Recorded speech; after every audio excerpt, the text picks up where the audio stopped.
Hey, Eugene Mulero here with Transport Topics, and joining me is my colleague Jonathan Reiskin, Associate News Editor at Transport Topics.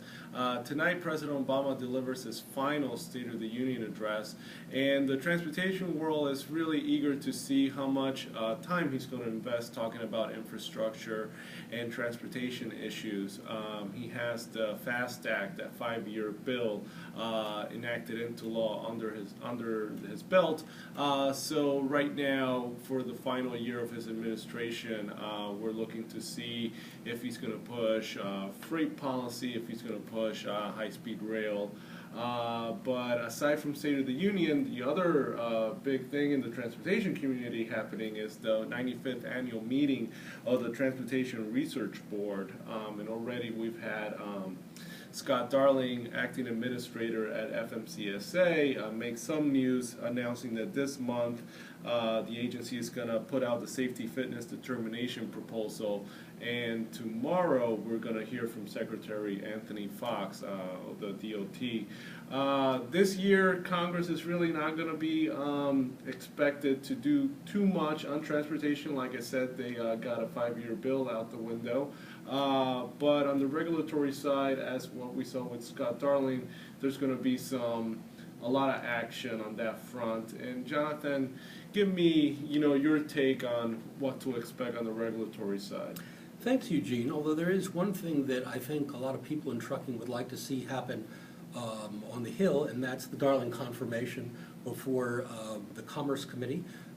He's been acting administrator for quite some time, and a lot of people would like to see him actually sit before the Senate and answer some questions. As you point out, though, the big job for Congress was last year at the close when they did FAST Act. And now most people that I think we've been talking to are saying it's moved to the regulatory side. The people in Federal Motor Carrier Safety Administration and other DOT agencies. First and foremost, I think, is greenhouse gas rule, which is not even FMCSA. It's EPA and the National Highway Traffic Safety Administration, also part of the DOT, though. GHG is going to shape the way that people make and buy trucks well into the 2020s. That's highly significant. But you mentioned safety fitness determination. That's a big thing. Carriers have typically liked a very simple rating. Are they fit, unfit, or conditional? Those three levels, yes, no, maybe.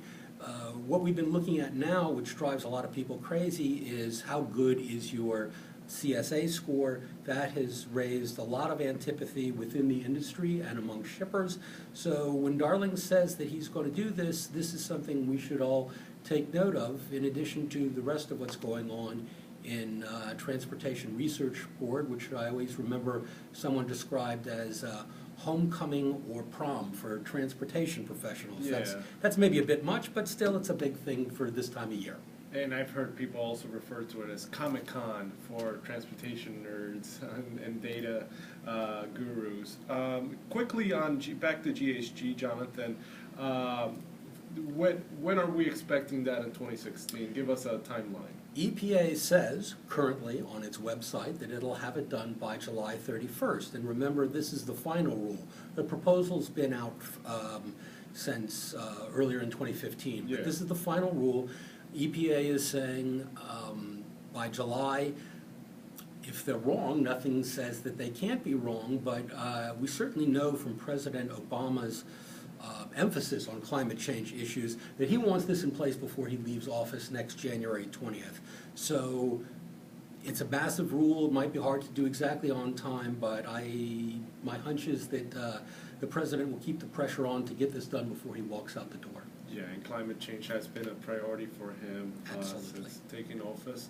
And everybody, as you mentioned, we're going to be looking to see when the Senate Commerce Committee is going to schedule a confirmation hearing on Acting Administrator Darling. Jonathan, thank you. And for your latest freight information and news, check out ttnews.com, and Capital Agenda, the congressional newsletter, comes out on Tuesday. Thanks.